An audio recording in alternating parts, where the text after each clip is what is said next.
The thing that strikes me about this home, and it will you too, is just the openness. A lot of people like the open floor plan, and if that's something that you're interested in, I don't think you'll be able to find a home out there that has more large, spacious rooms, wide open kitchen to the living area.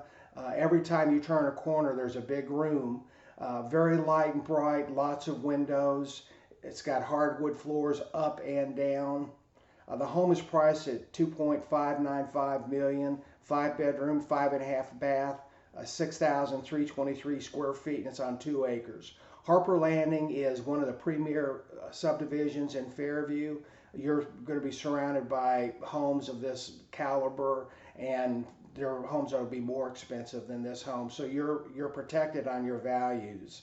You can see by these pictures how bright it is and light and open, which is a home that I really prefer.